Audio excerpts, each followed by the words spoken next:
Good morning, class 9A and B. So, how are you all? I hope you are all keeping good and your parents as well. And also, I hope that you are taking care of your studies and to the care of your respective and respectful teachers.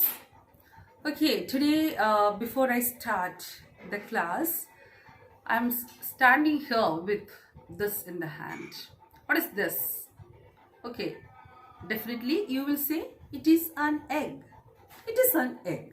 But more than that, what do you know about it? It is a cell. Okay, what kind of cell it is? It is an animal cell.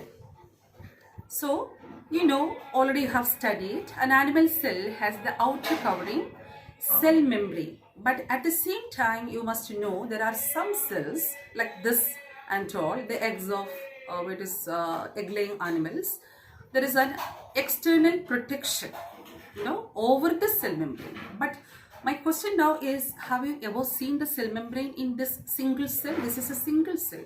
So my attempt now is to show you a cell membrane. Okay, so after boiling the egg, if you remove the shell of the egg, you will be clearly able to see very much attached to the eggshell. You can see a thin membrane. Okay, a thin membrane as I show you now here, and if you try, you can pull it out, and that is a cell membrane. See how transparent it is, and in a raw egg you cannot get it easily. It is in a liquid form, but when you boil it, it becomes condensed. So you can see the cell membrane like this. It's a very good example for plasma membrane, yeah, cell membrane. And one important property of cell membrane is that it is semi-permeable, yeah, selectively permeable. What's the meaning selectively permeable? It allows certain molecules inside the cell and certain molecules to go out of the cell. So this is cell membrane which I peeled off from inside the eggshell. Okay, so this was my first thing today. And now children, you have to study in detail the structure, the internal structure of this cell membrane which I showed you now here. Okay, the internal structure. If you observe under an electron microscope, you will be able to see the internal structure of cell membrane. And out of curiosity, many biologists were trying to study the internal structure, but the model which was explained to by Singer and Nicholson in 1972, it is accepted all over the world as the internal structure of cell membrane. Their name Singer, one biologist, and the second biologist is Nicholson. They worked together to explain the internal structure of cell membrane, and in 1972 it was globally the scientific world accepted their explanation. So let us see how it is. The cell membrane is made up of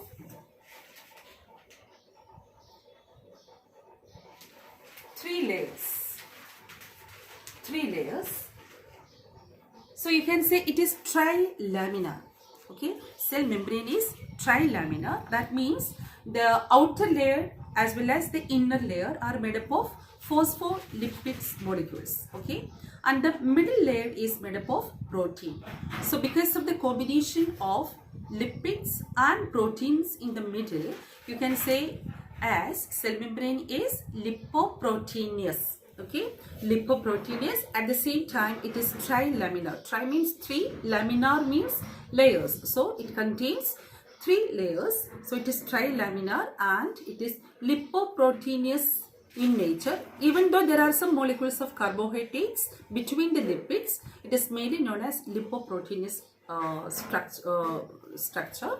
And the functions in details you have studied in the previous classes. Here my attempt is only to explain the internal structure of cell membrane.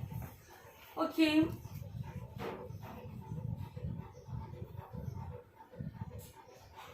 Now, the model which was explained by Singer and Nicholson was fluid mosaic model. Now let us see What is the meaning? Fluid mosaic model. The lipid molecules, as you can see in the diagram here, the picture here, the lipid molecules which are in the outer layer and in the innermost layer, they are not fixed at one place. Okay, they are always in a kind of vibratory motion, or you can say they float on the protein layer. The lipid layers always float on the protein layer. So it has a kind of fluidity, you can see. Okay, so it is like a wavy movement always the lipid layers have over the protein layer. And so as you can see here, the upper layer and the innermost layer, in between there are protein molecules. So the lipid molecules are not fixed at one place. They are always in a kind of vibratory motion. So it's a wavy motion is there. So the name is given fluid mosaic model. Now the main next discussion about cell membrane is, children, you must study the various kinds of movements that take place across the cell membrane. Let us see, the first such movement across the cell membrane is diffusion. At this point you have to think why you have to study all this movement, because you know every animal has or every organism has cells, and every cell has cell membrane in that. So the molecules have to go into the cell and out of the cell, and then only the metabolic processes will take place and the waste of the metabolic processes will be eliminated from the cell. For all these reasons, the molecules have to move inside the cell and out of the cell constantly. So we have to study now the various kinds of movements across the cell. So the first one is diffusion. What is diffusion? You study in chemistry classes also. Diffusion is the movement of molecules from higher concentration to lower concentration. For example, you take some water in a tumbler and put anything which is colorful, maybe ink, or you can take potassium permanganate, you can take, or something like that. You drop into the water, and so you can see with the time the diffusion takes place. So where I put this color, the concentration is more, and then it spreads to the entire water, and the whole water after sometimes takes the color of the material which I put there. Okay, if it is blue color I put, it becomes blue. If it is red I put, it becomes red. If I put potassium permanganate in this one, it takes a deep purple color. I think you have seen potassium permanganate in chemistry labs. No, this year you are going to see in the chemistry labs, or I will show when the school opens. So you can see the whole water has become yellow in color by the process of diffusion. And the example for diffusion is that, you know what is this? This is perfume bottle. If I spray this perfume here, yes, the whole my house now fills with the smell of this perfume. Are you able to get the smell there? No, because you are far away from me. So these are all examples of diffusion. That means molecules move from higher concentration to lower concentration, and this is what happens inside our body or inside the body of every organism. Molecules move from higher to lower concentration, so the cells will be able to get certain kinds of molecules. The second movement that you have to study in a great detail is osmosis. For you all, is a very new term, osmosis. Let us see what is osmosis. Osmosis is the movement of water molecules from its high concentration to its lower concentration. That its word is very important. It's standing for water molecules.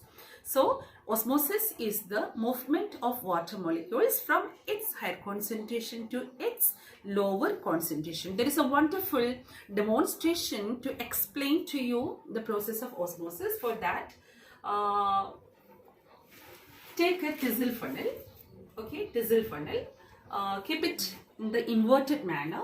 In the mouth of the thistle funnel, you have to close with an egg membrane. Okay, egg membrane already you know it is semi-permeable, which is equal to a cell membrane. Okay, so mouth of the thistle funnel uh, you have to close with the egg membrane, and then the mouth of the thistle funnel you have to insert in a beaker which contains water.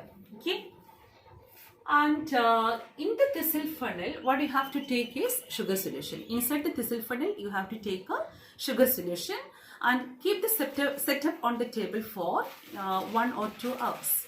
Observe the setup after this long time, and then you can see the level has gone up.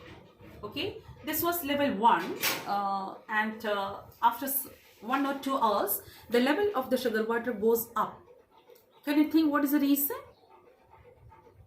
Think on the basis of osmosis now. Now from the beaker what has happened is, from the beaker water molecules across the cell membrane has entered into the thistle funnel. As a result, the level of sugar water or sugar solution has gone up. Water molecules from the surrounding water which is in the beaker has gone into the thistle funnel across the cell membrane, which is the egg membrane which is kept there, and so the level of the sugar solution goes up. I hope you understand. Read the notes also. Now, when you go into the depth of osmosis, children, you must know there are 2 types of osmosis. Okay, one is the movement of water into the cell. You know, surrounding the cell there are lot of fluid content. Maybe it is plant cell or maybe it is animal cell. All cells are embedded in a kind of fluid matrix surrounding to that. So from the surrounding, if the water molecules go into the cell, then that is known as endosmosis. So endosmosis is the movement of water molecules into the cell, and opposite of that is exosmosis. That is the movement of water molecules from within the cell to out of the cell. It moves out of the cell. Okay, so that is exosmosis. So which are the 2 kinds of osmosis? Endosmosis, in which water molecules go into the cell. Exosmosis, in which water molecules move out of the cell. Now, if you want to observe endosmosis at home, children, unfortunately I finished my raisins which was in the kitchen. Otherwise I would show that also here. Take some raisins. What are raisins? Kismis.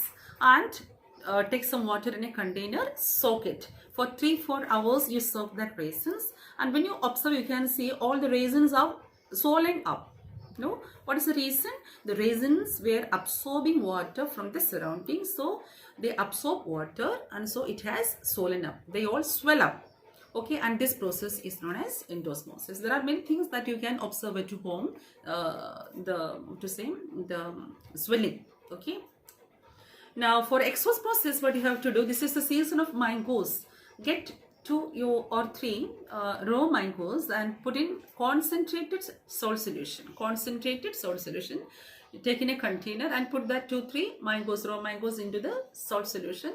Put the lid, close with the lid, and keep it for 1 month. You observe it after 1 month. You can see the mango has become completely shrunk.